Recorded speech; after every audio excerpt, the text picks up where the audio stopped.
Bien, chicos, volvemos entonces a clase, ¿sí? Ya está. Voy a nuevamente compartir pantalla con todos ustedes. Ya, hay una variación, ahí hay una variación en el morfo, Daniel. Ya, en el caso de historia ha habido una variación porque el morfema derivativo no es la C. El morfema derivativo es IC. Por eso hice la segmentación de esa manera. ¿De acuerdo? Muy bien. ¿Qué más tendría? Ay, creo que ya respondí la pregunta. Ya. Vamos ahora con la segunda preguntita que estaba en los ejercicios de aplicación.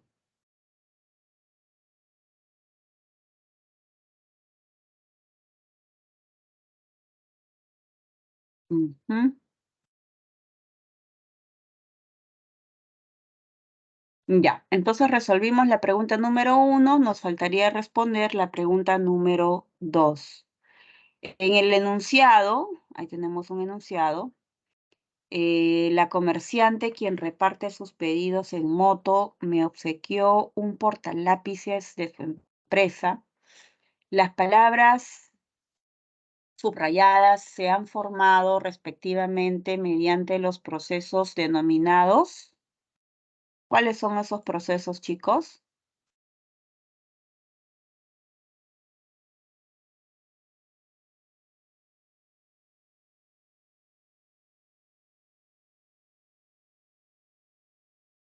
¿Cuáles son los procesos?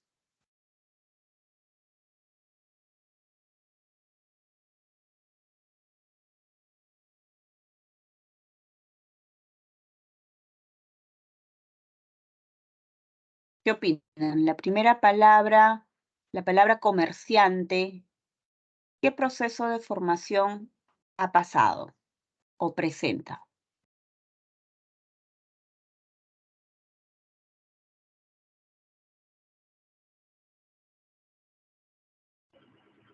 ¿Qué opinan? Derivación.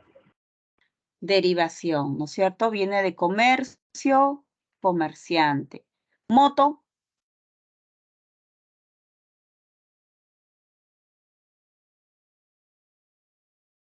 Acortamiento. acortamiento de motocicleta. Muy bien. ¿Y portalápices?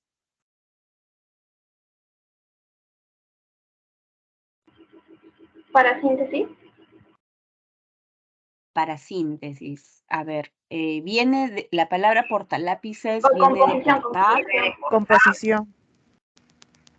Composición, muy bien, claro, viene de portar, viene de lápiz, solamente que presenta pues el sufijo plural, ¿no? Nada más, no es derivativo. Entonces, chicos, la clave en la pregunta número 2 sería la letra C, ¿correcto? Muy bien, entonces hasta aquí hemos llegado con el tema de la morfología, la estructura y segmentación de las palabras, ¿ya?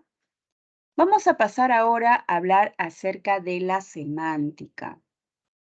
Muy bien, ¿qué cosa es la semántica?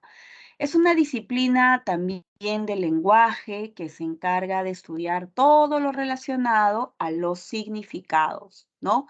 Significados de palabras, frases y oraciones, ¿no? Y sus relaciones semánticas también, cómo se vinculan los significados. Por ejemplo, la palabra mesa, ¿no? La palabra mesa es una palabra que pues tiene un conjunto de sonidos, la M, la E, la S, la A, y en conjunto, pues ese conjunto de sonidos, de fonemas, está vinculada a una idea, a una imagen, porque cuando escuchamos la palabra mesa en nuestra mente, cerebro, pues se viene la forma del objeto, ¿no? Que lo podemos encontrar definido formalmente como un mueble compuesto de un tablero horizontal, liso, sostenido a una determinada altura, ¿no? Generalmente, pues tiene varias patas, suele tener más 4. y que se le da pues diferentes usos, ¿no? A una mesa. Entonces, cuando pensamos en el concepto, pues tiene una serie de rasgos y características que tal vez en algunas ocasiones puedan resultar bastante sencillas cuando los objetos son de naturaleza física, pero también hay significados muchos más complejos que pueden estar asociados al plano de las ideas, los sentimientos, las emociones o teorías bastante complejas. ¿Ok? Entonces, la semántica explicará pues todos esos cambios, esos procesos en la formación o construcción del significado. ¿Ok? Ahora, existen también otras disciplinas que se involucran de otra manera con el estudio de la palabra, ¿no? Por ejemplo, puede ser la lexicología, que se encarga del análisis del repertorio léxico o vocabulario de una lengua. Es decir, estudia todo el conjunto de palabras que posee una determinada lengua. Y eso puede ser también en función a alguna conducta, alguna labor, algún grupo. Por ejemplo, ¿no? La lexicología nos puede dar cuenta de cuáles son las palabras que utilizan particularmente los limeños, ¿no? La lexicología puede dar cuenta de cuál es el léxico o el vocabulario que utilizan los jóvenes en el siglo XXI.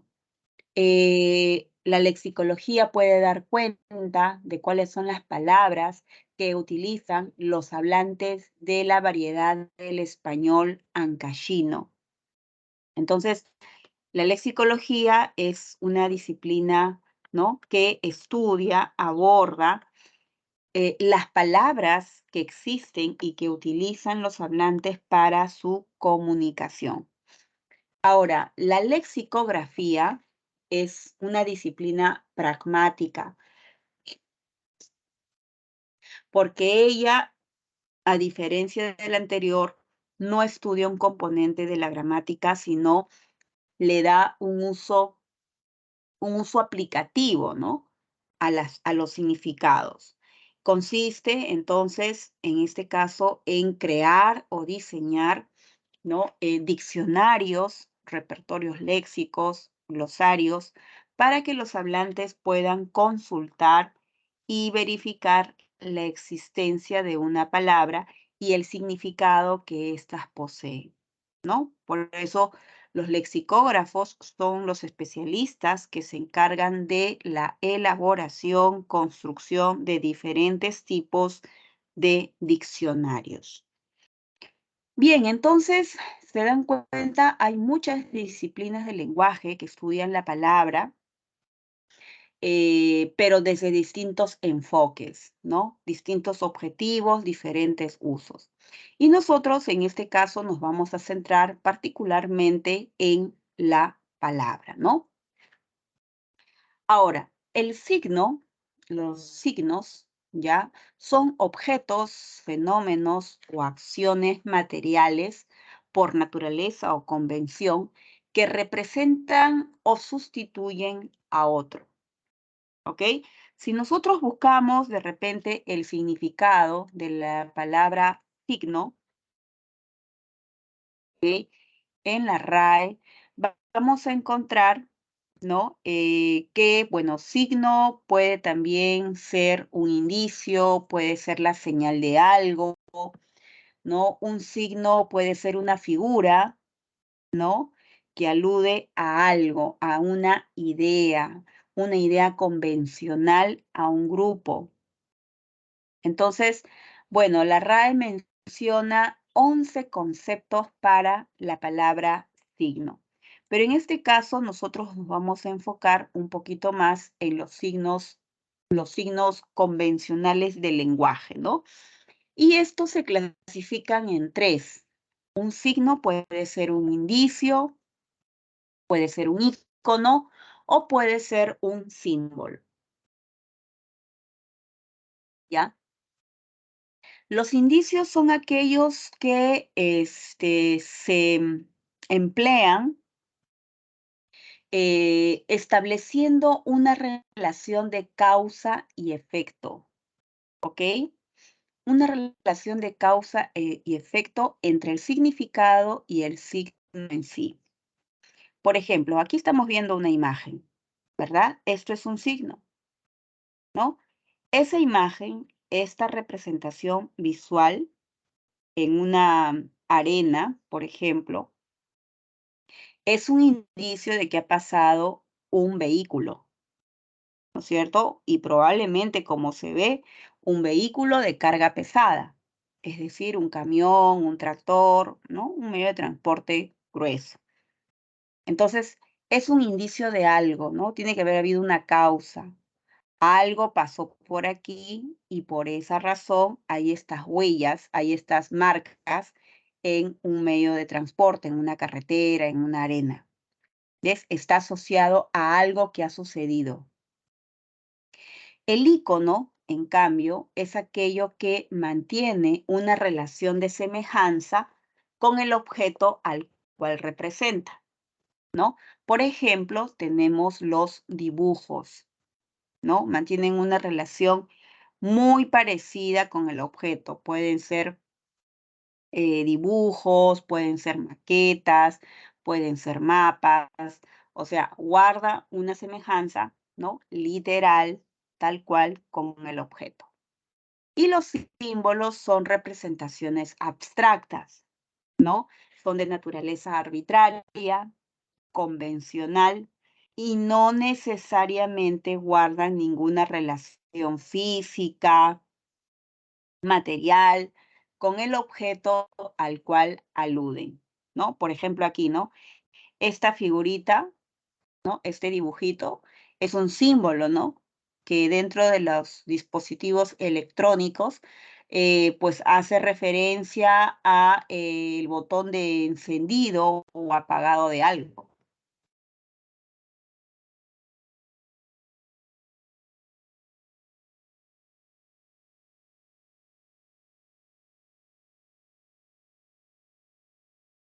¿Ok? Entonces, esa simbología es una representación, pues, arbitraria, ¿no? Aquí tenemos una flecha, ¿no? Una flecha hacia la izquierda y es un símbolo evidente de la prohibición o restricción de girar hacia ese sentido de una vía.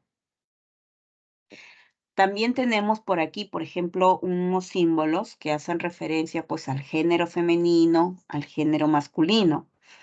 Y como se dan cuenta, pues no tiene nada que ver con el parecido físico tal cual del hombre o la mujer. Es una representación abstracta, ¿ya? A ver, vamos a ver si por acá encontramos eh,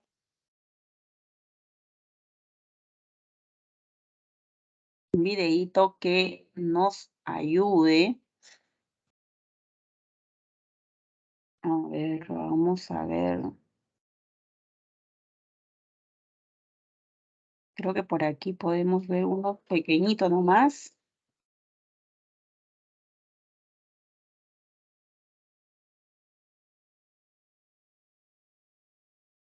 Acá creo que tengo una, chicos.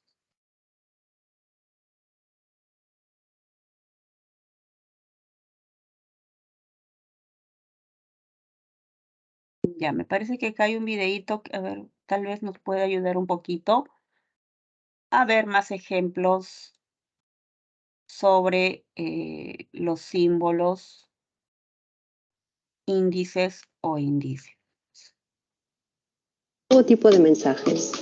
Nuestro conocimiento está mediado por signos. Llamamos signo a un objeto o cosa, fenómeno o acción material. En la comunicación visual, los signos intervienen en los procesos comunicativos en forma de imagen. La semiótica es la ciencia que estudia los signos. En este vídeo veremos la clasificación de los signos según Charles Sanders Peirce, considerado uno de los padres de la semiótica.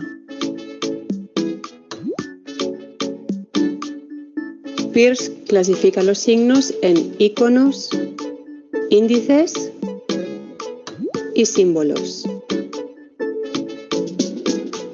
Un icono es un signo que posee alguna semejanza con su referente. Transmite la idea sobre las cosas imitándolas y pueden tener distintos niveles de iconicidad. Veamos algunos ejemplos.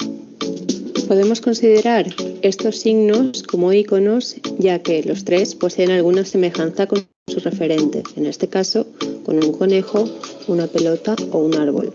No importa en qué parte del mundo veamos estas imágenes, siempre vamos a reconocer el objeto que está representado. El índice es un signo que mantiene una relación directa con su referente o la cosa que produce ese signo. La relación con el objeto al que se refieren no es de semejanza, sino de copresencia. Por ejemplo, si vemos la previsión del tiempo y aparece un sol, sabemos que va a ser un buen día.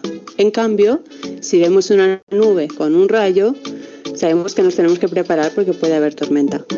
Lo mismo pasa si vemos unas huellas en la arena. Nos están indicando hacia dónde está caminando la persona. Y por último, los símbolos. Son signos cuya relación con el referente es convencional, es decir, que es la sociedad la que establece un significado para un símbolo determinado, como por ejemplo el símbolo de los Juegos Olímpicos o de la paz. Otros símbolos pueden ser los escudos y las banderas que representan a los diferentes países. Un signo no tiene por qué pertenecer solo a una categoría, puede ser a su vez un icono, un índice y un símbolo. Te dejo algunos signos para que identifiques a qué categoría o categorías pertenecen.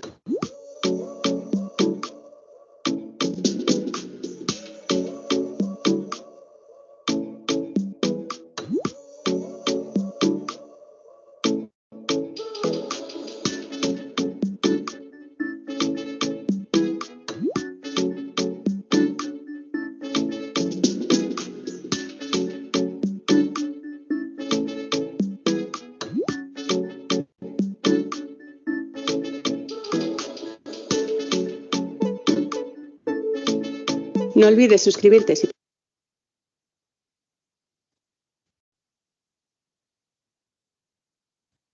Bien, chicos, espero que hayan acertado la respuesta a esas preguntas, ¿no? Varios de ellos fueron íconos, ¿no? Varios de los que hemos visto acá. Y los últimos eran símbolos. Bien, voy a volver a compartir pantalla con ustedes.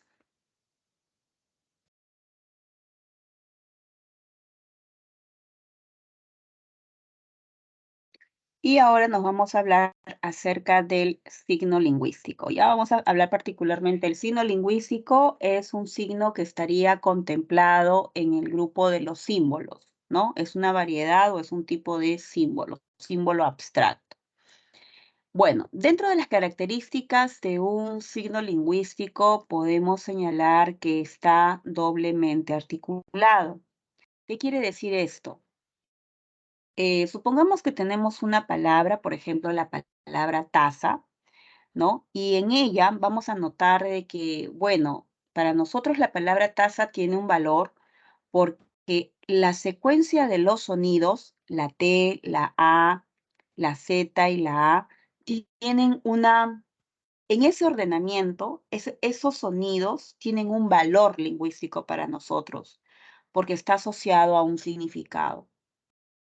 Ahora, también los significados en la palabra taza están conformados por los morfemas, ¿no? Ustedes saben de que hay morfemas, morfemas lexicales, morfemas gramaticales, y esa combinación de elementos es lo que nos hace pensar o creer en el signo lingüístico.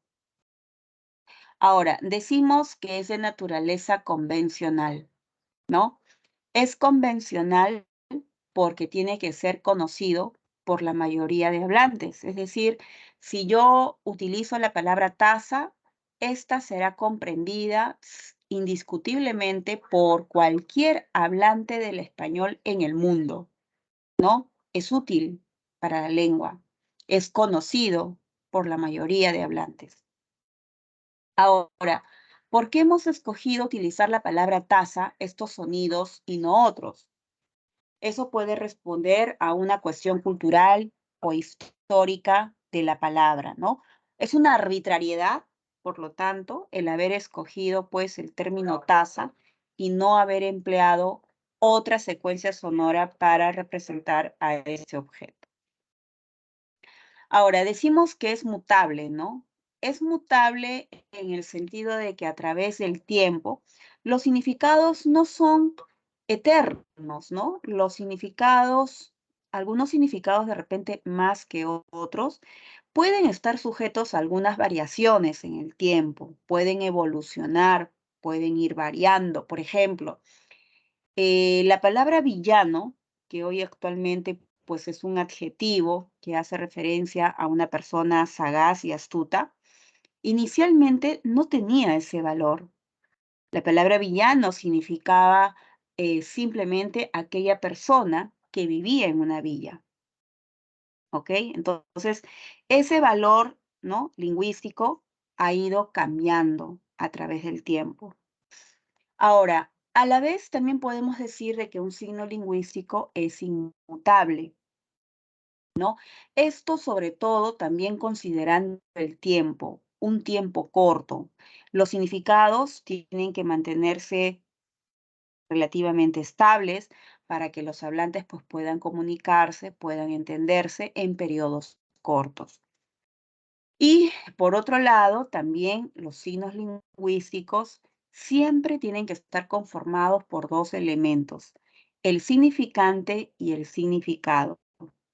Tiene que estar conformado por estos dos planos.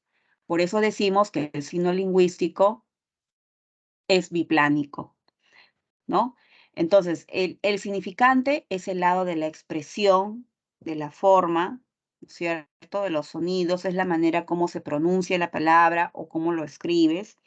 Y el significado es el conjunto de ideas que tenemos acerca del objeto, ¿no? Es el contenido, ¿no? Es el pensamiento acerca de ello. Por ejemplo, la taza, ¿qué es? Es una vasija, ¿no? Es de carácter redondo, es pequeño y además tiene un asa, ¿no? Y la utilidad de una taza es poder ingerir algún líquido. Entonces, todos esos rasgos, esos semas abstractos y complejos, los explica el signo lingüístico. ¿Ok? Bien, vamos a ver nuestro segundo video que explica también o complementa, mejor dicho, la teoría acerca del signo lingüístico, ¿ya? Primero vamos a ver un videíto bastante corto que nos explica de manera rápida la definición de lo que es un signo y luego pasamos a un videíto un poco más detallado acerca de su definición. ¿Les parece? Bien. Me voy a Sí, mutear profesora, estaría perfecto. entonces. Ok, muy bien. Voy a mostrarles el video y me muteo. Es un elemento material que está en lugar del objeto al que representa, referente, y que por una relación convencional o de semejanza evoca en un tercero, interpretante, una realidad determinada para alguien que la interpreta. Dicho de otra manera, el signo es aquello que podemos colocar en lugar de otro objeto que lo representa o sustituye desde algún rasgo o por convención. La semiótica o semiología es aquella ciencia que se encarga del estudio de los signos en el seno de la vida social. Según el semiólogo Charles Sanders Peirce, 1839-1914, un signo o representamen es algo que para alguien representa o se refiere a algo en algún aspecto o carácter. Se dirige a alguien, esto es, crea en la mente de esa persona un signo equivalente o tal vez un signo más desarrollado. Para Peirce, el signo tiene tres partes: un representamen o signo en sí, es decir, una manifestación material y perceptible que representa a otro objeto, es decir, es denotativo; un objeto que es aquello representado, esto es, aquello de lo que el signo da cuenta; y un interpretante o sentido que el signo produce y que se traduce en otro signo o representamen, es decir, es connotativo. Para poder ejemplificar todo esto, veamos un ejemplo, un ramo de rosas.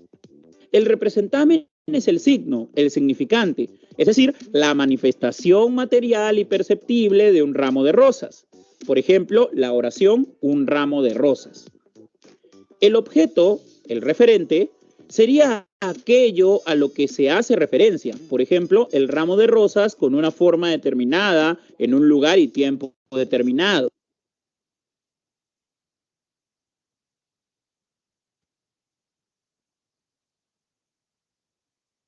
Se hace referencia, por ejemplo, el ramo de rosas con una forma determinada, en un lugar y tiempo determinado. Por último, el interpretante o sentido es el significado producido, es decir, es subjetivo. El ramo de rosas puede ser un símbolo de amor. Ahora bien, existen tres tipos de signo: los indicios o índices, los íconos y los símbolos. Veamos cada uno. Tipos de signo: indicios o índices. Los indicios son signos que guardan una relación física de proximidad o de causa-efecto. Por ejemplo, las huellas son un indicio de que alguien ha pasado, el humo es un indicio de que ha habido fuego, la fiebre es un indicio de enfermedad, el rayo es un indicio de tormenta, etc.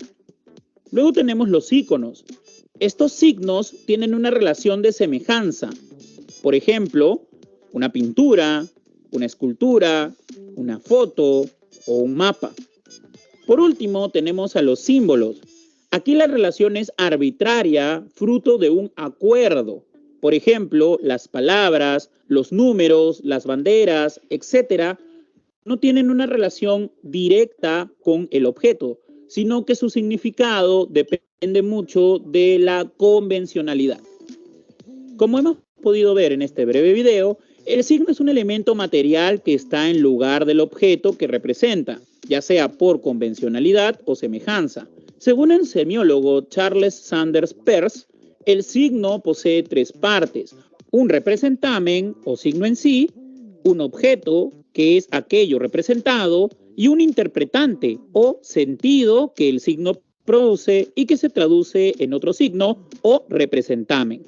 Además, hemos visto que existen tres clases de signo: un índice o indicio, una relación de proximidad o causa-efecto; un ícono, una relación de semejanza con el objeto al que se hace referencia; y un símbolo, una relación arbitraria o convencional con el objeto al que se hace referencia. Aprender todo ello nos ayudará a entender mejor cómo es que se producen los signos y significados en nuestra vida social. Eso es todo por hoy. Espero que este breve tema...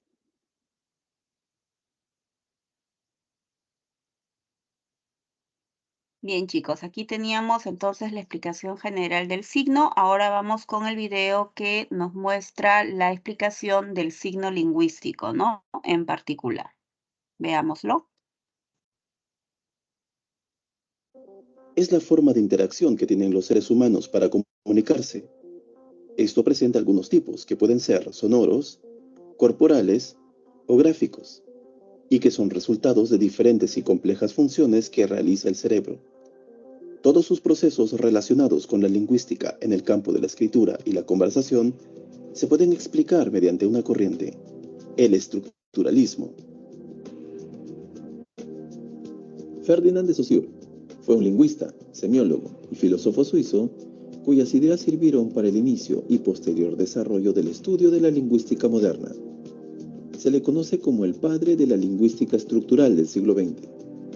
Concentró sus esfuerzos en el estudio de la semiología, que es una ciencia que estudia la vida de los signos en un marco de la vida social, y que a su vez, esta ciencia está relacionada con la psicología social y por ende con la psicología general. Nos concentramos en la vida de los signos para ahondar el estudio de lo que es el signo lingüístico. El signo lingüístico está unido en nuestro cerebro por un vínculo de asociación psíquica. Lo que el signo lingüístico une no es una cosa y un nombre, sino una imagen acústica y un concepto. La imagen acústica es el resultado del estímulo que percibimos mediante la audición y la lectura de palabras, y de esta manera generamos la huella psíquica, mientras que el concepto es el resultado abstracto que proyectamos mediante nuestra imagen mental. Estos dos elementos están íntimamente unidos y se reclaman recíprocamente, ya sea que busquemos el sentido de la huella acústica del plátano o la imagen mental que designa el concepto de plátano, y descartamos cualquier otra cosa que se pudiera imaginar. Llamamos signo a la combinación de la imagen acústica y el concepto. Por lo tanto, el signo es definido como una entidad bifásica cerrada. Entonces proponemos conservar la palabra signo para designar el conjunto y reemplazar la imagen acústica por el significante y el concepto por el significado.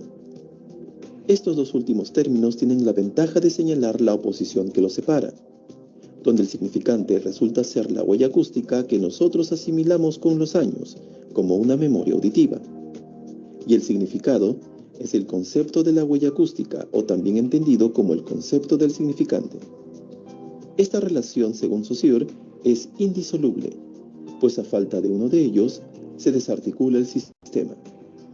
Sin embargo, ese lazo que une al significado y al significante no precisamente encaja de forma recíproca. Entonces podemos concluir que el signo cumple la función de arbitrariedad. Este significado puede ser reemplazado por diferentes significantes. Por ejemplo, el plátano guarda su significante en algunos países como España, Perú, México, Chile, Bolivia, Colombia, Uruguay y Paraguay. Por otro lado, guarda otro significante como banano y banana en algunos países de Centroamérica, las Antillas y Argentina. En efecto, todo medio de expresión recibido de una sociedad se apoya en un hábito colectivo, que viene a ser lo mismo en la convención social. La palabra arbitrario necesita también una observación. No debe dar idea de que el significante depende de la libre elección del hablante, ya que no está en sus manos el cambiar el signo, una vez establecido por un grupo lingüístico. Recordemos que el significante es de naturaleza auditiva y por ello se desenvuelve en el tiempo. Los significantes acústicos disponen solo de una línea de tiempo. De esta manera, forman una cadena cuyo orden importa para su mejor entendimiento en el campo lineal. Este carácter se destaca inmediatamente por medio de la escritura, en donde junto a la sucesión en el tiempo, aparece la línea espacial de los signos gráficos. El lenguaje oral y la escritura se distinguen porque sus significantes son distintos. La lengua oral se vale de elementos orales y la escritura de elementos gráficos. Ambos significantes, no obstante, coinciden en el carácter lineal, tanto en el tiempo como en el espacio, principalmente la estructuración temporal y la orientación espacial. Estamos hablando de conceptos tan simples como el mismo principio del que partimos, la linealidad, que está muy relacionada con la estructura temporal y la orientación espacial. El signo muestra otro comportamiento muy importante, en donde ningún hablante puede modificarlo por su cuenta.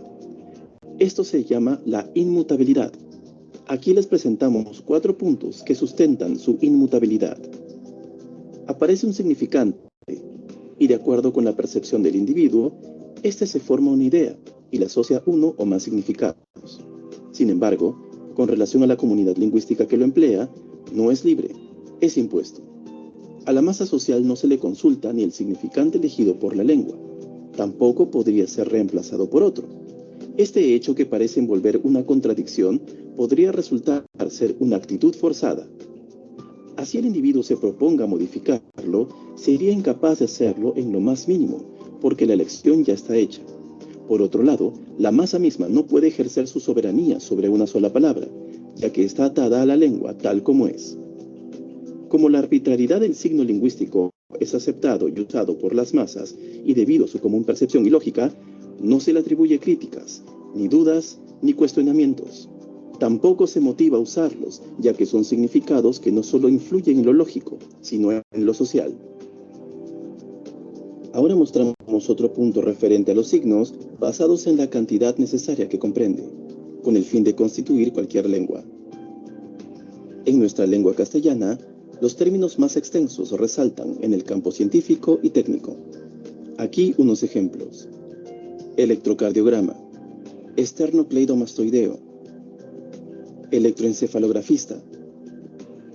De esta manera ya estamos resaltando la multiplicidad del signo.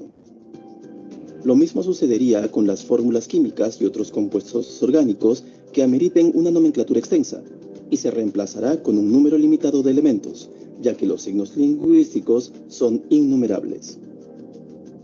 En ese aspecto, los signos no son completamente arbitrarios, ya que impera una razón relativa, debido a la complejidad del signo en el sistema, y el individuo puede usar signos solo en entornos específicos, como el campo jurídico, el campo literario, el campo técnico y el campo científico. No se podría concebir un cambio semejante más que con la intervención de científicos, gramáticos, abogados, especialistas, técnicos, etc. Pero la experiencia demuestra que hasta ahora las injerencias de esta índole no han tenido éxito alguno en las masas de habla popular. Este conjunto de signos que determina la lengua es en todo momento prioridad en todo el mundo, ya que las masas lo entienden y lo manejan. Cada uso distinto de estos signos se usa en diferentes entornos y contextos por cierto número de individuos a la vez y durante un tiempo limitado. Las masas, siendo naturalmente inertes, aparecen ante todo como un factor de conservación y muestran la imposibilidad de una revolución. Todo esto lleva a una resistencia colectiva. La lengua siempre es herencia de una época precedente y que esa influencia lingüística social actúa en función del tiempo. Por lo tanto, heredamos los términos y los usamos. El tiempo, que asegura la continuidad de la lengua, tiene otro efecto, aparentemente contradictorio con la inmutabilidad, el de alterar más o menos rápidamente los signos lingüísticos, de modo que en cierto sentido se puede hablar a la vez de la inmutabilidad y de la mutabilidad del signo. Veamos un ejemplo. Mostramos una línea temporal en donde la palabra excelente es el significado y ocupa de manera permanente toda la gráfica. Pero sus significantes cambian por periodos de tiempo, dentro del siglo XX y XXI. Aquí tenemos: tu exposición estuvo bacán. Chévere, nos vemos mañana. El término excelente es inmutable a través de los siglos, ya que es el significado principal. Por otro lado, este grupo de significantes son mutables por periodos cortos de tiempo, pero manteniendo su significado. Por eso todas las lenguas evolucionan y nos resulta más difícil entender el habla de décadas pasadas y hasta de siglos pasados. Por eso el principio de alteración se funda en el principio de continuidad. Tenemos otro caso en cómo los signos pueden mutar de manera particular, cuando un significado muta internamente para resultar ser un significante. Empezamos con los signos de influencia indígena. Por ejemplo, chilpayatl, que es una palabra del idioma náhuatl y que en español significa niño. Sin embargo, en los países de México, Guatemala, Honduras y El Salvador, opta por un significante, que al eliminar la última letra y reemplazarla por otra, da como resultado chilpayate. Recordemos que niño y chilpayatl son dos significados distintos por la naturaleza de su idioma, pero chilpayate es el significante en las regiones donde la población los usa. Vamos con kala o karashtu, que es un término del idioma quechua y que se extiende en el Perú, Bolivia y parte del Ecuador, cuyo significado en español significa desnudo. Pero de acuerdo con el uso popular en la capital de Lima y otras ciudades del Perú, este término cambia su significado como calato. Recordemos que karashtu y desnudo son dos significados distintos por la naturaleza de su idioma, pero calato es el significante que usa la población en dichas regiones. A continuación, observamos otro comportamiento de la mutación, que es la inversión de sílabas o también llamado metátesis. Por ejemplo, el término trome viene de la palabra maestro.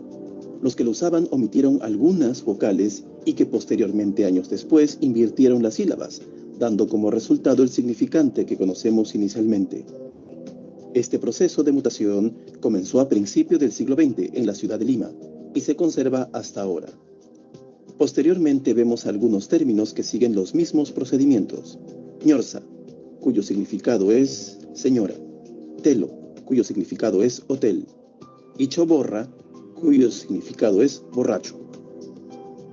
De esta manera, estamos determinando el desplazamiento de la relación significado y significante. El signo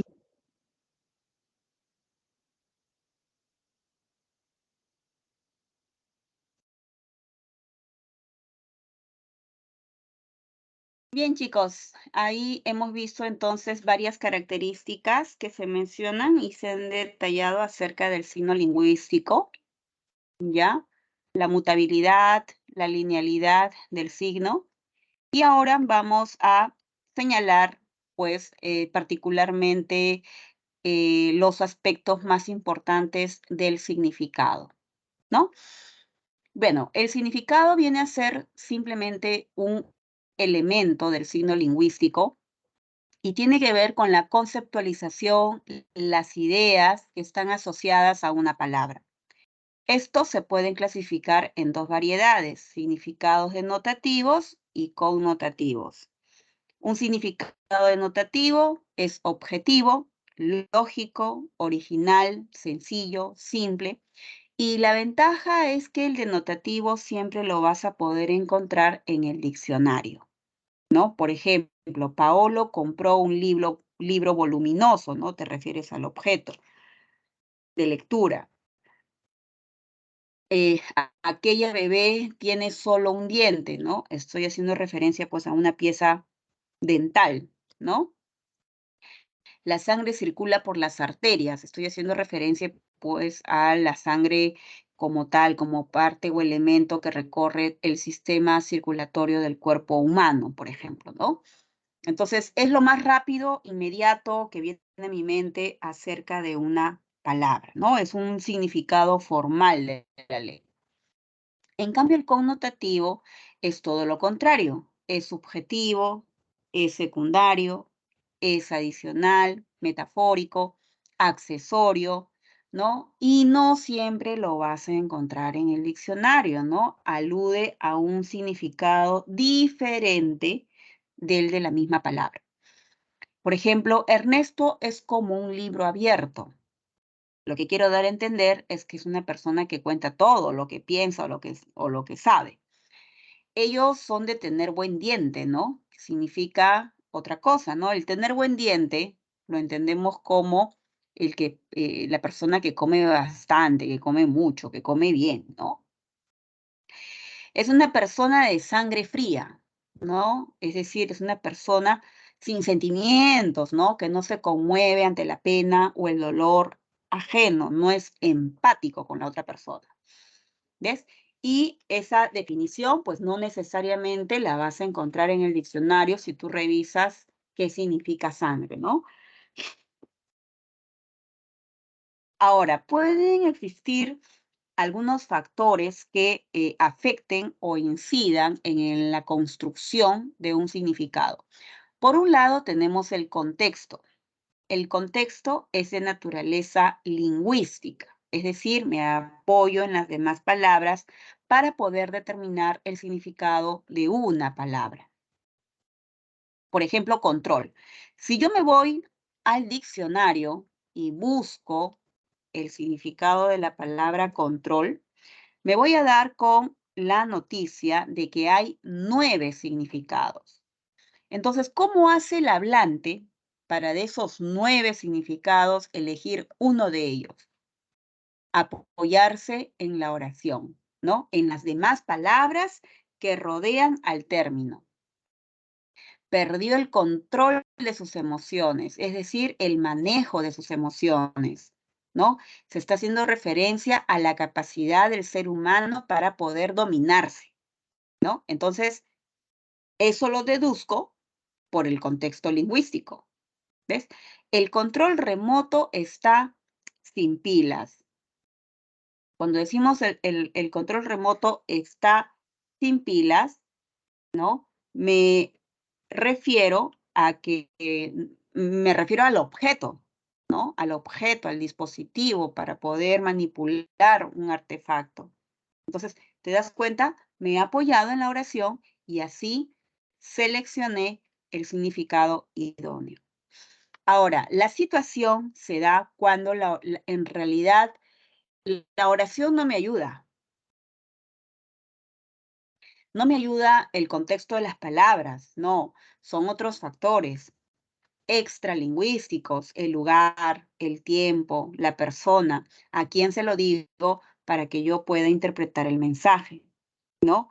Ejemplo, él tiene las manos limpias. esa oración en sí misma es ambigua, porque puede ser de que esté limpia de suciedad o puede ser de que sea una persona que no esté involucrada en ninguna acusación. ¿Ves? O sea, el mensaje de la oración irá cambiando en función al lugar comunicativo, al contexto comunicativo, no lingüístico. ¿De acuerdo? Ahora, los significados se pueden relacionar de varias maneras. Una de ellas es la sinonimia, ¿no? Los sinónimos son palabras que tienen mucha semejanza entre sus significados. Sin embargo, los significantes o las expresiones son diferentes. Es decir, se escriben distinto y suenan distinto, ¿no? Claro, comenzó, empezó, dadivosa, generosa, victoria y triunfo. Los antónimos son significados opuestos o contrarios. Se dividen en dos variedades, ¿no? Antonimia gramatical y antonimia lexical. La gramatical se da a través de prefijos de negación: fiel, infiel, leal, desleal, higiénico, antihigiénico, normal, anormal. En cambio, la lexical es cuando yo me apoyo naturalmente en el significado de la raíz.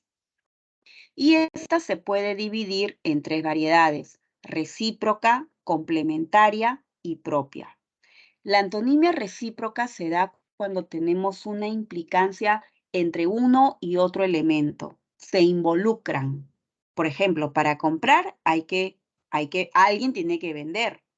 Y para que alguien venda, otro tiene que comprar, ¿no?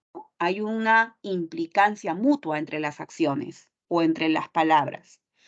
En cambio, la complementaria es totalmente excluyente. O es falso o es verdadero, ¿sí? Es la antonimia más común en el castellano. Y la propia gradual se da cuando existe pues una forma de graduación o medición entre los antónimos. Por ejemplo, infante, anciano, ¿no? La edad es algo que podemos calcular de manera pues numérica, ¿no? Aproximadamente cronológica. Entonces, hay algún sistema de medición entre este tipo de antónimos. Y por eso muchas veces los antónimos propios se dan entre adjetivos. La polisemia es un proceso en el cual las palabras tienen un significante, una pronunciación, una escritura muy semejante, idéntica, podríamos decir, pero los significados son distintos. Sin embargo, existe cierta semejanza, ¿no? Por ejemplo, las hojas de romero, guardó las hojas de romero entre las hojas de este libro. Hay cierta semejanza entre las hojas de la planta y las hojas de un libro porque son delgadas, son pequeñas, son livianas. No, se hirió el pico con el pico de la botella. La forma puntiaguda del pico del animal y el pico de la botella es algo semejante o común. A pie de página notaba acerca del pie y sus patologías. El pie de página es una información que va al terminar una hoja, así como el pie del cuerpo es un extremo inferior de la parte del cuerpo. Entonces, hay rasgos comunes en la polisemia. Cuando no hay rasgos comunes ni semejanzas, estamos ante la homonimia. La homonimia puede clasificarse en tres tipos: homonimia parcial, absoluta y paradigmática. La homonimia parcial se da cuando las palabras pertenecen a diferentes categorías gramaticales, ¿no? Por ejemplo, sobre la mesa es una preposición y un sobre es un sustantivo. En cambio, la homonimia es absoluta cuando los homónimos son palabras que pertenecen al mismo tipo o categoría gramatical. La savia estudia la savia de esa planta. Ambos son sustantivos. Y la paradigmática ocurre únicamente con verbos, que cambian nada más por los accidentes gramaticales de la conjugación. Él lavaba, estamos hablando de la tercera persona. Yo lavaba, primera persona. Ayer jugamos, tiempo pasado. Hoy jugamos, tiempo presente. Muy bien. La relación de hiperonimia se da cuando tenemos una palabra semánticamente amplia, ¿no? Que involucra a muchas otras palabras. Por ejemplo, herramienta. Incluye a martillo, alicate, destornillador, ¿no? Comba, ¿no? Sierra. Pueden haber muchas herramientas. Por eso, herramienta es un término amplio, semánticamente hablando. En cambio, los hipónimos son aquellas palabras que se involucran en otra, ¿no? En un campo mayor. Por eso decimos que martillo es un hipónimo de herramienta, alicate también es hipónimo y destornillador también es un hipónimo de herramienta porque se encuentra incluida en ese campo semántico. Ahora, martillo, alicate y destornillador tienen algo en común. Las tres son herramientas. Ese rasgo común las hace llamar cohipónimos. ¿De acuerdo? Esa es la cohiponimia. Muy bien. Por otro lado, la holonimia y meronimia tiene que ver con la relación de parte-todo. El holónimo siempre será el todo de un objeto, en tanto que el merónimo solamente es una parte. Ejemplo, planta. La planta es el todo. ¿Cuáles son las partes? La raíz, el tallo, la flor y las hojas. Estos vienen a ser los merónimos de planta. Muy bien. Y para terminar, en cuanto a las relaciones semánticas, bueno, más allá de ser una relación semántica, es una relación léxica. Las palabras parónimas son aquellas que únicamente tienen un parecido en la forma, en la pronunciación, en la escritura. Son semejantes. Calavera, carabela. No se pronuncian igual, no se escriben igual. Tienes que notar el cambio. Alcalde, alcaide, inminente, eminente, sexto, sexto, ¿no? Hay una K diferente. Los significados son totalmente distintos. Entonces, su parecido nada más es léxico, es un parecido nada más en la forma, ¿no? En el significante, más no en el significado. ¿De acuerdo, chicos? Muy bien. Entonces, estos serían los aspectos que hemos tratado en cuanto a el significado, ¿sí? Voy a detener aquí la presentación y les voy a dar, bueno, aquí tenemos, a ver. Déjenme ver si lo tengo por aquí. No sé si tengan alguna pregunta o comentario, chicos. No, ¿no? Ok, bien, entonces aquí nos estaríamos quedando si no hay ninguna pregunta o duda.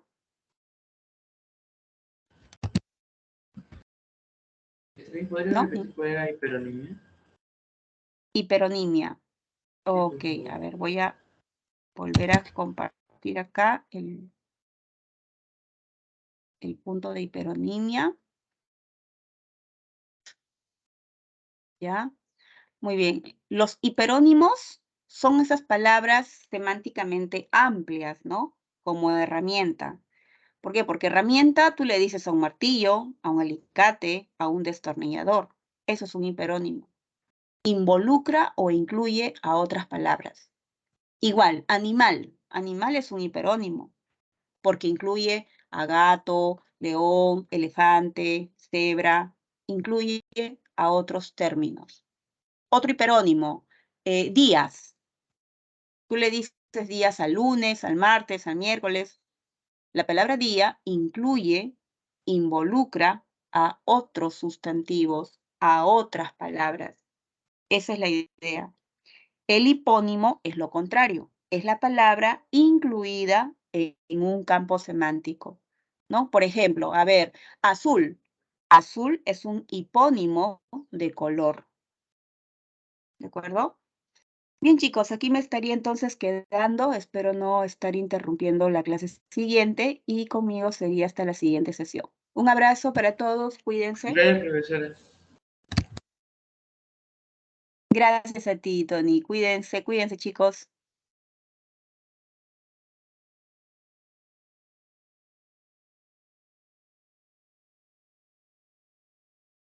Hola, hola chicos, ¿qué tal? Muy buenos días todavía, bienvenidos. A ver, hoy tenemos temas interesantes, sobre todo en tema medioambiental dentro de geografía. Ya nos fuimos de la parte un tanto física. A ver, un ratito por aquí. Hoy vamos a hablar sobre el cambio climático y el proceso de calentamiento global. Estos dos términos en algún momento llegan a ser complemento o son disasociados uno del otro. Y para cerrar, vamos a ver la biodiversidad y los ecosistemas del mundo. A ver, comenzamos esta semana. La atmósfera.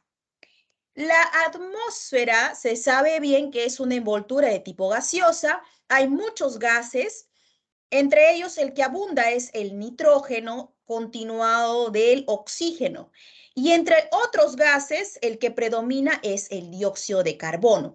Se sabe bien que el dióxido de carbono es un contaminante, un tipo de contaminante. Bueno, más adelante vamos a hablar un poquito más del dióxido de carbono.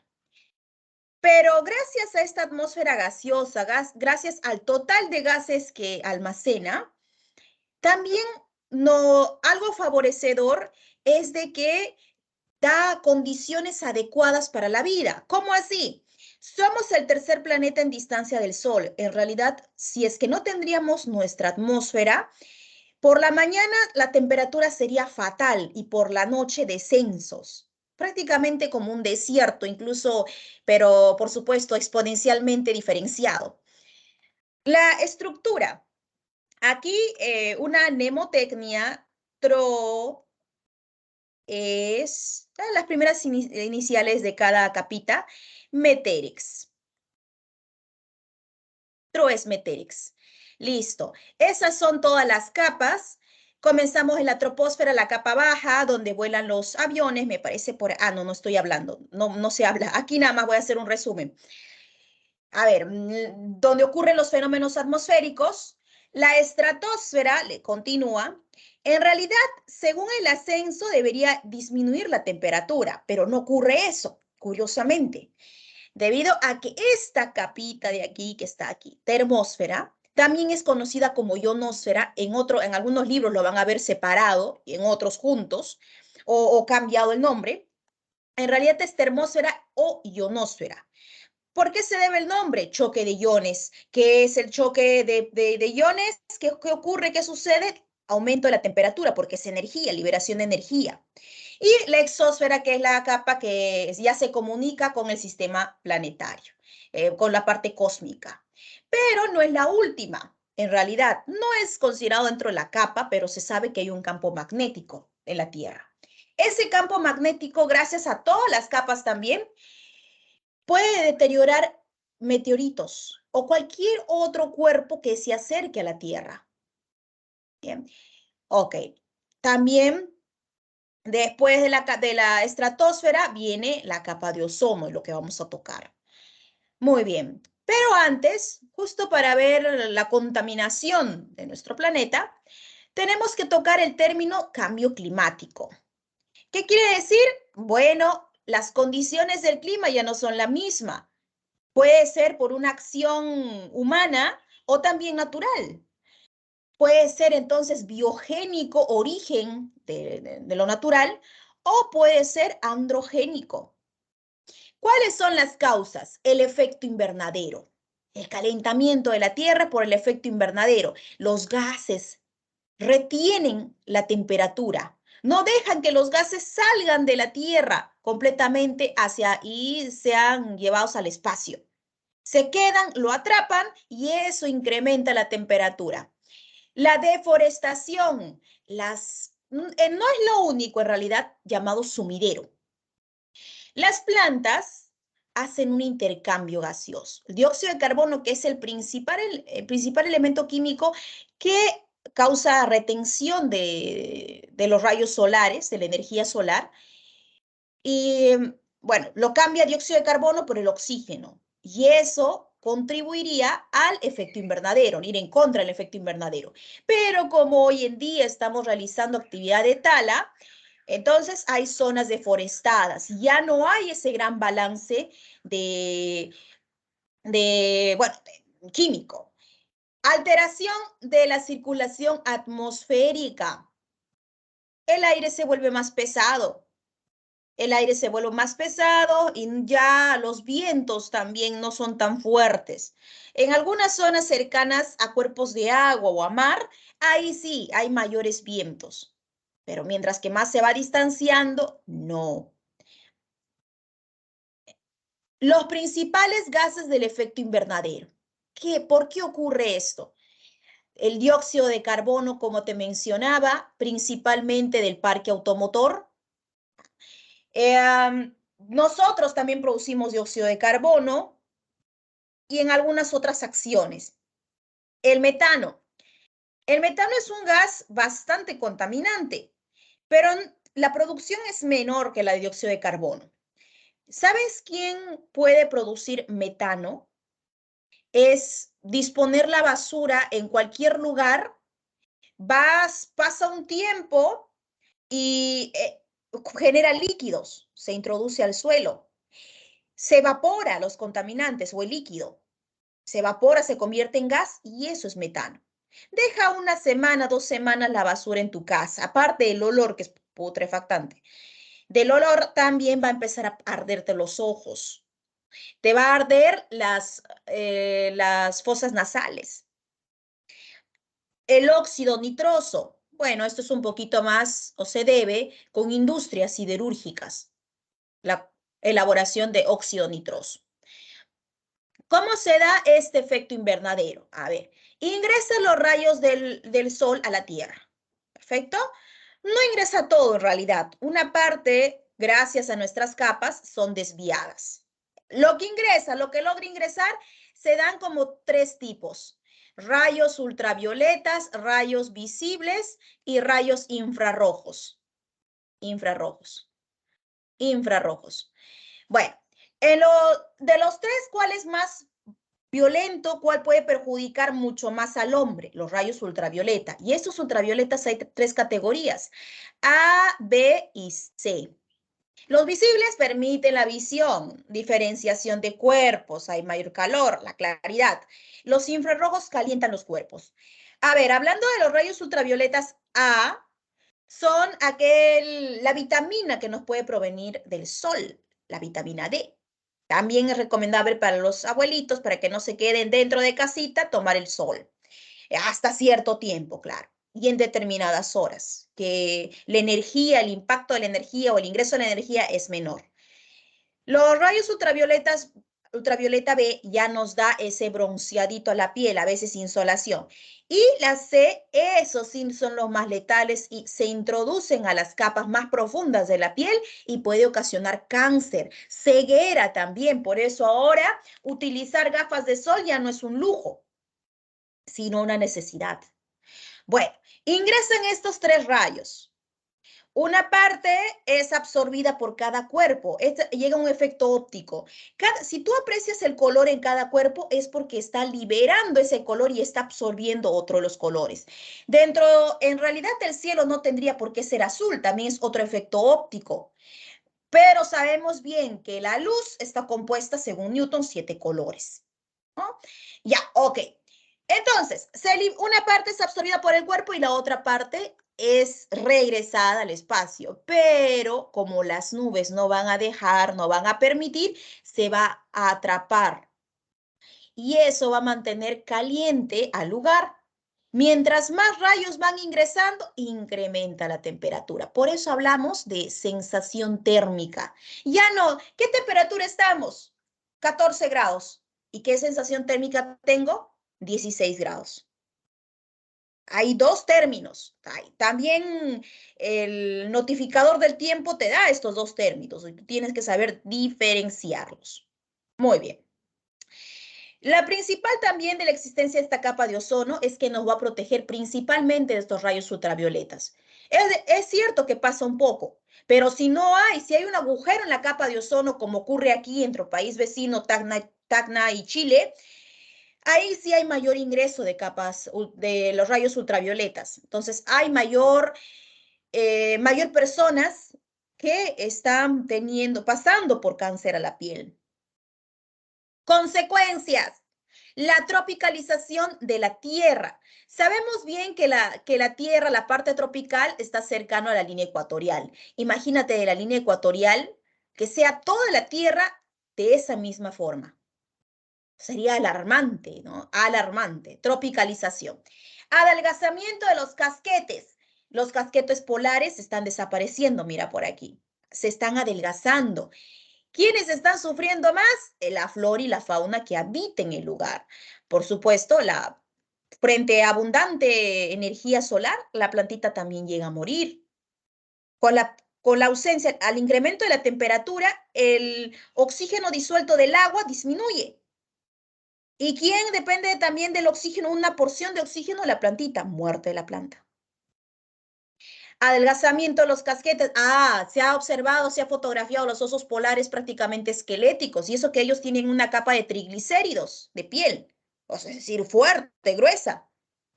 Olas de calor. Estos son investigaciones, chicos, que indican el ingreso de la energía solar en exceso. No solo el ingreso, sino lo que ya está almacenado. Las olas de calor en algunos países como Ibiza, por ejemplo, en estas islas, en Ibiza ocurre que llama mucho o jala mucho la atención de turistas por las hermosas playas, pero se espera una temperatura, pero imagínate que esa temperatura no se dé en el día, suponiendo que están esperando 24 grados para hacer una buena temperatura. Si no, se incrementa demasiado en ese día, puede llegar hasta los 40 grados a más, prácticamente como un desierto. Y es ahí donde, como el hombre no está acostumbrado a ese medio, la sangre también en cierta manera tarda en llegar al cerebro. Ocurren desmayos.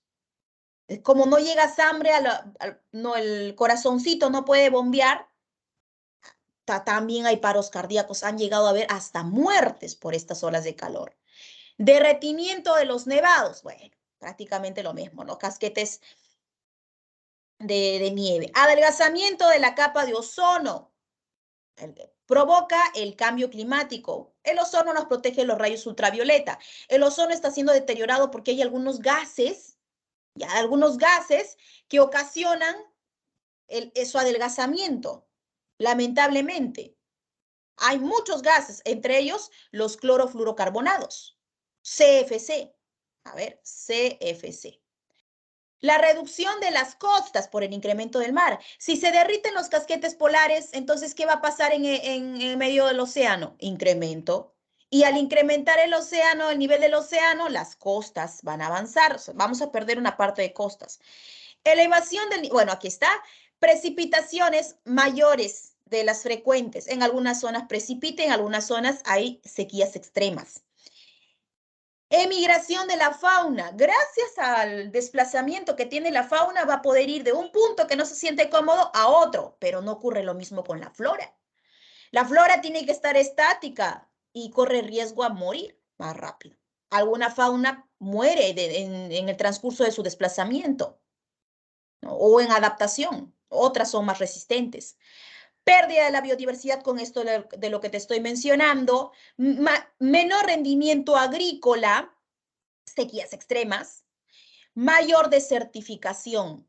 Los suelos, frente a estas sequías prolongadas, ya van a perder totalmente su capacidad productiva, se van a agrietar, comienzan agrietándose. Ya, ausencia total del agua, se empiezan a salinizar.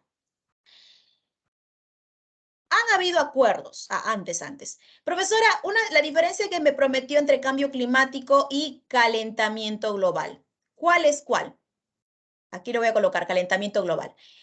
Primero se da un calentamiento global y luego termina con un cambio climático. Es un proceso como meteorología y climatología, como vimos, meteorología, climatología, ya. Lo mismo hay que verlo así. Primero se calienta el lugar y luego recién en años hay un cambio. Entonces son complementarios estos términos, pero no iguales. No iguales. Ok, eso me faltaba cerrar. Y frente a esto, han habido varias reuniones entre países. Vamos a comenzar con la Convención Marco de las Naciones Unidas, quienes se ha preocupado por este cambio climático.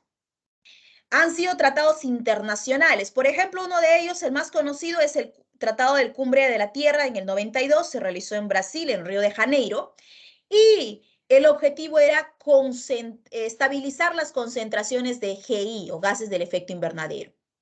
Señores, la preocupación había, ya se sentía que el clima no era el mismo. Lo que comúnmente los máximos o los mínimos de temperatura que recibían ya no era lo mismo. Entonces, algo está pasando. 197 estados se reunieron, se adhirieron a este tratado con su firma, por supuesto, y fueron denominados estos 197 estados parte. En realidad, los tratados, las convenciones, no son obligatorias. Son leyes blandas, le llaman. Leyes blandas son que no se fiscalizan, no se sancionan monetariamente. Ok, pero es un poquito más, digamos, de renombre, algo así, como estar sumados a este tratado. Bueno, luego hubo la conformación de las conferencias de los estados parte, las famosas COP. Conferencias de los estados parte. COP. Desde la COP 1, ahorita debemos estar en la COP 23, por ahí, aproximadamente. Ya este año debe ser COP 23. Bueno, la primera COP que voy a hacer mención es la del 97 en Kioto, Japón. Esa fue la COP 3. Ya vamos a hablar de las más representativas. En la COP 3 se dio el famoso protocolo de Kioto, que también es mencionado, también es hablado. ¿Qué pasa? Definieron la mitigación o la disminución, mitigar es minimizar, disminuir, principalmente 6 gases del efecto invernadero. Dijeron, estos 6 son los que afectan más a la retención de la liberación de la energía solar o la temperatura.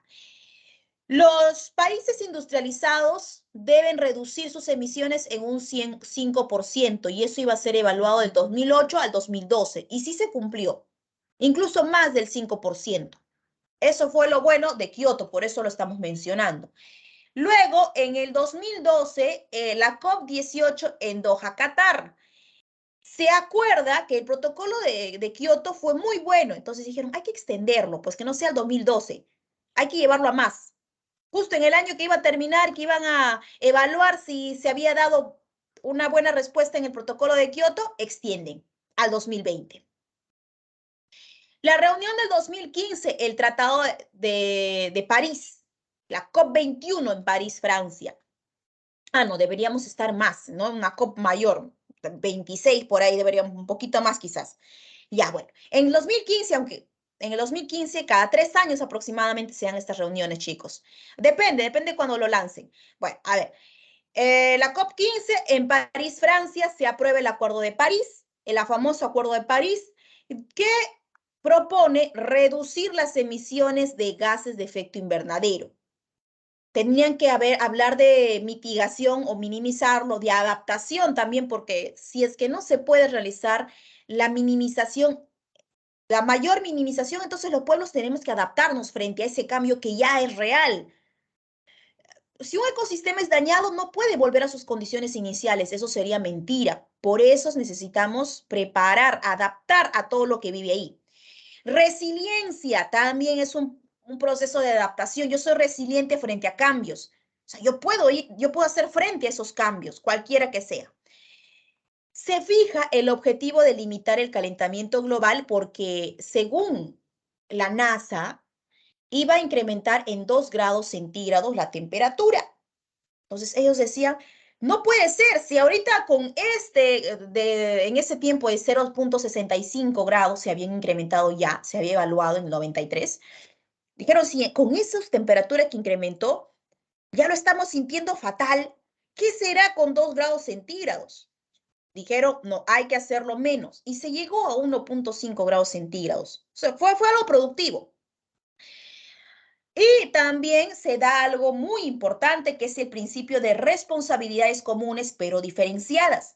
Quiere decir esto que si a mí me están pidiendo reducir un 15%, a todos los países le piden 15%, pero ¿cómo puede ser si Perú, por ejemplo, no es un país industrializado? O sea, pídanselo a países que realmente sean industrializados, países desarrollados. A los subdesarrollados hay que tener consideración de una cuota mínima. Nos dijeron, ¿todos contaminados? Sí. Por eso dice principio de responsabilidades comunes, todos contaminados, pero diferenciadas. No, pero yo contamino, pero no en el mismo nivel que Estados Unidos. Destrucción de esta capa. ¿Dónde se encuentra ubicada? A una distancia entre los 24 y 30 kilómetros. Es debajo de la estratosfera. Y dije, después, ¿no? Después de la troposfera, entre la estratosfera y la troposfera, en realidad. Bueno, ahí está nuestra capa de ozono. ¿Cuál es su función? Absorbe, filtra los rayos ultravioletas y son afectados principalmente por los gases clorofluorocarbonados. Cloro, flúor y carbón. Eso es lo que quiere decir, la composición. ¿Cuáles podrían ser esta clasificación, profesora? Por un lado, puede ser los famosos aerosoles, aires acondicionados, todo lo que tenga chisguetito, esos son también aerosoles. Nuestro desodorante es un aerosol. No contaminamos en todo momento. La reducción y la amenaza que puede dar es la reducción de la vida, ¿no? De todas las formas de vida. Cáncer a la piel en el hombre, cataratas, reducción del fitoplancton. Y al reducir el fitoplancton, por supuesto, o algunas especies de plantas van a hacer que el eslabón de la cadena trófica caiga. Deteriora todo un ecosistema prácticamente. Ok, para hablar de la capa de ozono y la afectación de esos gases clorofluorocarbonados que principalmente la afectaban y la deterioraban, se crea un protocolo, el protocolo de Montreal en el 87. Dijeron, no, señores, ya sabemos qué es lo que está afectando la capa de ozono, los CFC. Hay que poner en acción cómo podemos disminuir esto. Algunos estados no pueden hacer realidad de decir, no, ya bueno, yo voy a reducir mi industrialización. No, no lo van a hacer. Nadie lo va a querer hacer porque es su forma de vida, su medio de vida. Sino lo que hacen es hacer una remediación, comprar bonos de carbono. Ahí vienen los famosos sumideros. Estados Unidos colabora con la Amazonía, nuestra Amazonía entre Perú y Brasil, y del Amazonas, y colabora con un dinero para mantenerla, para preservarla, porque ese es su bono de carbono. Así como la Amazonía, también es el océano. También es el suelo en mínimas cantidades, el que tiene el mayor absorbente de dióxido de carbono principalmente, es principalmente el océano. Luego le siguen las plantas, aunque lo que podemos administrar más rápidamente son más las plantas. Por eso es lo que apuestan. ¿Cuáles son los ministerios que luchan por mantener el sector ambiental? El CENAMI es el Servicio Nacional de Meteorología e Hidrología del Perú, que nos va a brindar pronósticos del tiempo, tanto en meteorología e hidrología. El IGP, Instituto Geofísico del Perú, contribuye en que podamos prevenir y minimizar los desastres naturales. El IGP nos va a brindar esa información. Si es que hemos sentido un pequeño temblor, ¿quién lo informa? El IGP. El SENACE. El SENACE es el Servicio Nacional de Certificación Ambiental, que aprueba todos los estudios de impacto ambiental. Todos los estudios tienen que ser aprobados por el SENACE. Ellos lo aprueba, lo archiva y quien se encarga de evaluar es el OEFA. Ahí está. El OEFA, el Organismo de Evaluación y Fiscalización Ambiental. Siempre y cuando si la actividad continúa, porque a veces el pueblo no se niega, ¿no? Se niega que continúe, se rehúsa. Bueno, entonces, y el OEFA también se encarga de fiscalizar. Si tú has cometido un delito ambiental, perfecto, sanción monetaria en UITES. Hay un instituto de la Amazonía, Instituto de Investigaciones de la Amazonía Peruana, IAP. Este IAP también tenemos tenemos que velar, y la Constitución dice, por la Amazonía, por preservar nuestra Amazonía, que es prácticamente una gran porción de nuestro territorio. El CERNAM, Servicio Nacional de Áreas Naturales Protegidas. Aquellos lugares que tengan una condición especial, única, que el Estado ha querido hacer su protección o ha pasado los criterios para hacer su protección, lo hace. Hay un presupuesto que se va por ahí. Y otro instituto de investigación de glaciares y de montaña, INAIGEM, de glaciares y de montaña. Entonces, estamos por ahí, hay organismos adscritos. ¿Esos dónde están adscritos, profesora? Estos organismos están adscritos al Ministerio del Ambiente. Biodiversidad y ecosistemas en el mundo. Somos una diversidad de seres vivos. Somos genéticamente. ¿Cómo comienza el nivel de diversidad ecosistémica? Conjunto de especies donde están en un determinado lugar. Diversidad de especies, profesora, son organismos que pueden reproducirse, son fértiles. Y genes, esta es la unidad física funcional de la herencia. Genéticamente hay una diversidad, pueden haber familias, de las familias pueden generar una inmensidad de genes. Genéticamente pueden producir nuevas razas, por ejemplo, en cuestión de animales. Ajá. Ahora, hablando de biomas. Un bioma es un área que tiene similares, nunca iguales, similares características. ¿De qué características estoy hablando? En la latitud en el cual se encuentren, la vegetación que predomina en ese lugar. En otro lugar de repente no lo vas a encontrar o lo vas a encontrar muy poco. Su distribución de clima, gracias a la latitud también, porque el clima no es la misma de acuerdo a las altitudes. El relieve, otro condicionante, y la altitud. Muy bien, estos son los biomas a nivel mundial. Mira cómo está su distribución según los criterios que te acabo de mencionar en este momento.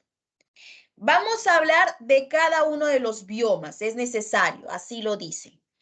El bosque tropical, la zona que se encuentra de parte de la línea ecuatorial de los 0 grados hasta los 10 grados, tanto al norte y al sur en latitud. Temperatura, puede llegar a los 28 grados. Todavía es fuerte, 28 grados. Precipitaciones que superan a los 2000 milímetros. Estamos hablando de zonas tropicales. Hay abundante precipitación. Tienen mayor diversidad de plantas gracias a las precipitaciones. En fauna también hay diversidad. Y la acción del hombre, ¿qué hace en estas zonas? Destruye el hábitat, principalmente de las plantas, por medio de la deforestación. ¿Por qué deforesta? Para hacer agricultura, medios para consumo.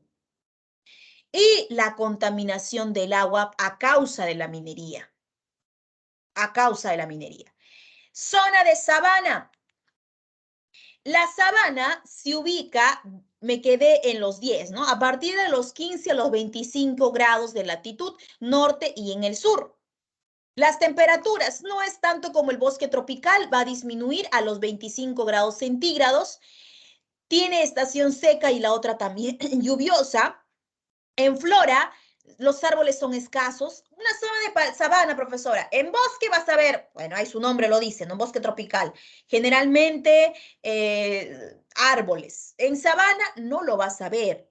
Si es que ves, de repente son palmeras. Y de tramo en tramo, no son continuos. Un ejemplo de sabana, mira aquí, África, continente africano, tiene gran parte de su territorio de sabana. Más o menos, las plantaciones son bajas, más o menos el color es amarillento. En flora, en fauna, grandes mamíferos. Ahí tenemos al león, al elefante, a la jirafa, a grandes mamíferos. Acción del hombre. Actividades agropecuarias se dan en esta zona. Agropecuaria, agrícola y ganadera. Hay grandes incendios. Gracias a las plantaciones secas, bajas, amarillentas que te dije, se van a dar incendios. ¿Para qué? Con fines agrícolas. Hay caza ilegal porque hay gigantescos mamíferos. Caza ilegal. Por ejemplo, en África ha sido prohibida esta caza ilegal. Se ha dado por montón, ya se apresaban estas especies, ya sea para venta en circos o para las pieles, ¿no? Para alguna parte del cuerpo. Las cabezas también. Bueno, también hay sobrepastoreo. Debido a la actividad agropecuaria o pecuaria, se da el sobrepastoreo. No existe comida suficiente para estas especies animales. Ese es el gran problema del sobrepastoreo. Sabana, uy, aquí estamos. Desierto. El tramo de desierto, sí, aquí está la distribución, está entre los 30 grados latitud norte y también en latitud sur. Las temperaturas son altas y diferenciadas. Puede llegar, hay desiertos que llegan a los 40, no, pasan 50, 70 grados. Hay extremos. En África han sido los eventos de temperatura máximas y mínimas que descienden a los negativos durante el día. Durante el día, estamos hablando de un día, ni siquiera por estación. ¿Cuánto precipita? La precipitación es prácticamente escasa, 250 a 25 milímetros por año. La flora prácticamente es... ¿Hay, profesora? Sí, flora y fauna hay. Hay especies que se adaptan a estos ecosistemas áridos. Entonces, la flora, pero es escasa, es muy... Y si hay flora, es aquella que almacena agua frente a estas temporadas, ¿no? Temporadas de temperatura extrema. Fauna, ya son especies que también se adaptan se adaptan a que no exista o no puedan alcanzar el agua en ese medio. Por ejemplo, los camellos almacenan agua en sus jorobitas. La acción del hombre en el desierto no es muy colonizable, ¿no? La población no decide vivir en esos lugares, ¿cierto? Es difícil de colonizar, pero sí se puede explotar la minería y también el petróleo. En África, por ejemplo, los minerales, principalmente en África. Las condiciones de vida en África no son buenas, no son las ideales. Bueno, pero no se sabe bien por qué si África tiene tantos minerales, por qué es uno de los continentes más pobres. Ya. Otro bioma de pradera y de estepa. Ahí sí vas a apreciar ya vegetación baja a nivel del suelo. Ubicación entre los 30 a 50 grados de latitud norte y latitud sur. El clima llega a los promedio 20 grados centígrados, ya va disminuyendo. Las precipitaciones pueden llegar a los 600 milímetros por año. La flora son gramíneas o hierbas a nivel del suelo. La fauna mayoritariamente en forma de herbívoros como los bisontes, los caballos, las vizcachas y entre otros más. ¿Qué pasa en la pradera y estepa? ¿Cuál es la acción del hombre? El hombre lo utiliza, por supuesto, para actividades sobre todo agropecuarias. Si si hay hierbas, pecuario. Generalmente, principalmente lo pecuario. Es decir, la ganadería. Muy bien, el desierto, la pradera, el bosque templado. El bosque templado está entre los 30 a 50 grados de latitud. Sus veranos son cálidos, sus inviernos son fríos, su temperatura a los 23 grados centígrados.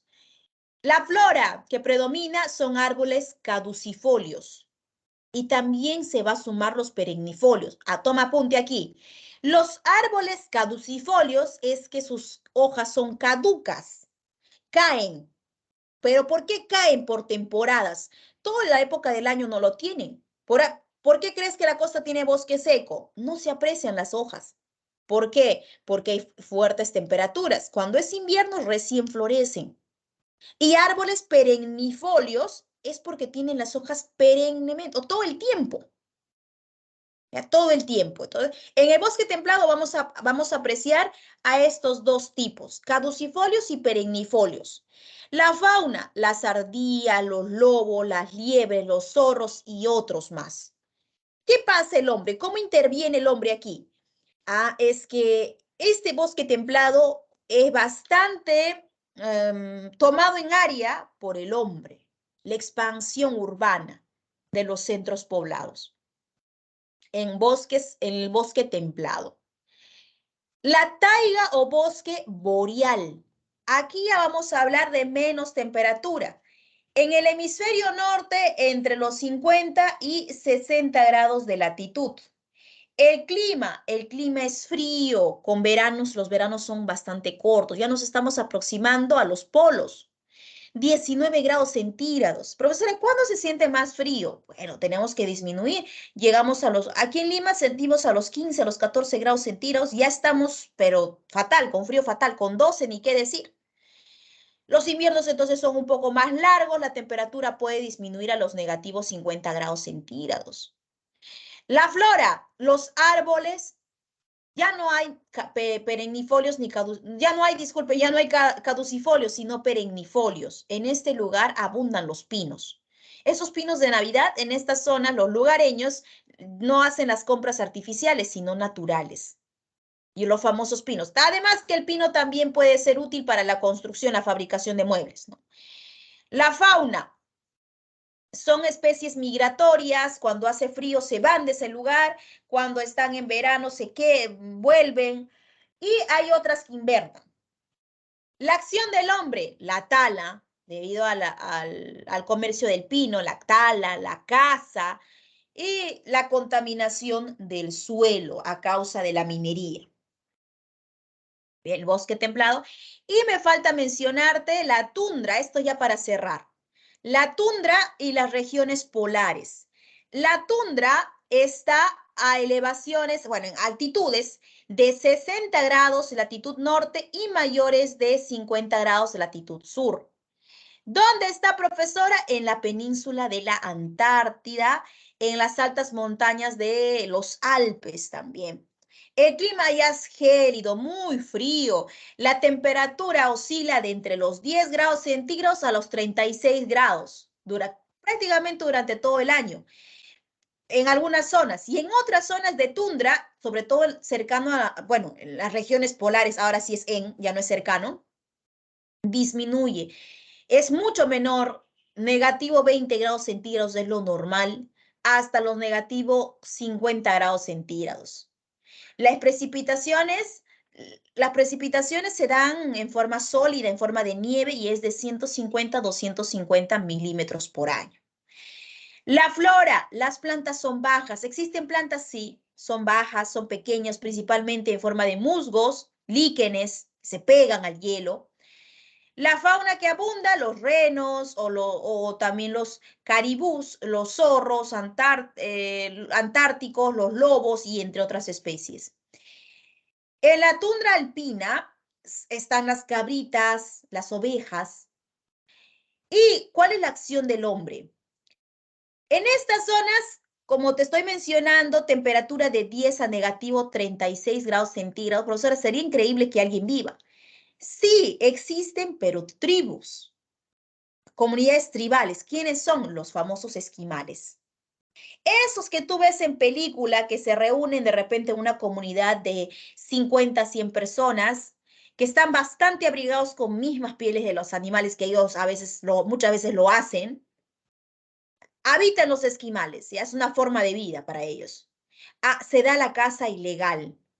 La construcción de infraestructura industrial. Se sabe que la industria no puede estar en las mismas ciudades. Tiene que estar lejos de las ciudades. ¿Por qué? Porque contaminan. Y el hombre no puede estar tan cercano de una fuente contaminante. Por eso es que se van a los lugares lejanos. Y esto es uno de los escogidos, la tundra y regiones polares. Bien. Estos son los biomas, chicos. Ahí estamos. Y para cerrar el tema, nos falta mencionar el término desarrollo sostenible. Es diferente, de repente has escuchado la palabra sustentable. Es diferente, porque el desarrollo sostenible es como si fuese la teoría, teorizado, y sustentable en la práctica. Ya, bueno, pues, ¿cómo lo haces posible? Todo lo ideal que estás diciendo, haz lo posible, pues. ¿Cómo comienza este término desarrollo sostenible? Se da en el informe Nuestro Futuro Común, o el informe de Brundtland. Quien promovió este término fue justamente un representante, no recuerdo de qué país, pero su apellido era Brundtland, una mujer era, y que decía, señores, tenemos que asegurar el desarrollo al futuro. Tenemos que asegurar que nuestros recursos no solo existan en el presente, sino para las generaciones futuras. No tenemos que comprometer su consumo de las generaciones futuras. La preocupación era eso, sobre todo el mañana, cómo podía abastecer el mundo para las futuras generaciones. Bueno, la preocupación también se basaba en el crecimiento económico, que estaba siendo desmesurado, por ejemplo, el famoso utilitarismo o lo que llamamos como consumismo. En la promoción 3x1, ¿es necesario? No, pero está barato, pero no es necesario. Estás comprando por montón cuando no te es necesario y solo ni siquiera vayas a acabar un producto. Entonces, por la etiqueta o por el marketing de que es a menor precio. El desarrollo sostenible teóricamente habla de 3 pilares. Un pilar es el económico, bueno, el segundo el ecológico y el tercero el social. Los 3 no se tienen que divorciar, tienen que estar unidos, tienen que estar a la par. Ya, perfecto, ¿tú quieres aprovechar la parte natural? Muy bien, hazlo. Con fines económicos, perfecto, hazlo, pero siempre y cuando no la deteriores. Y en términos económicos, ¿a quién beneficiaría? A la sociedad, con este sistema de intercambio mercantil que tenemos, y financiero mercantil. Ambos tienen que ir de la mano para hablar de sostenibilidad. Si solo se comunican dos, no es desarrollo sostenible. Y ese es el hincapié que les puedo dar. No es desarrollo sostenible. Tiene que ser los 3, ir de la mano los 3. A veces solo se habla, hay que explotar económicamente, pero si tú no cuidas el medio ambiente, no estás haciendo un aprovechamiento sostenible. Y todas las políticas peruanas están enlazadas justamente a este término. La Constitución del 93 enlazó este término. Lo enlazó, en la Constitución también habla de desarrollo sostenible, y es que el término se da antes de la creación de esa Constitución. Se crea la Agenda 2030 para el desarrollo sostenible, para hacer realidad este desarrollo. Se habla de planes de acción a nivel de personas, a nivel del planeta, y a términos económicos. En el 2015 aprueban 17 objetivos. 17 objetivos para este desarrollo sostenible. Esto era parte para la agenda que va a ser evaluada en el 2030. ¿No? En el 2030. ¿De qué elementos se habla? Se habla a nivel de personas, de planeta, de prosperidad económica, de paz y de alianzas entre estados.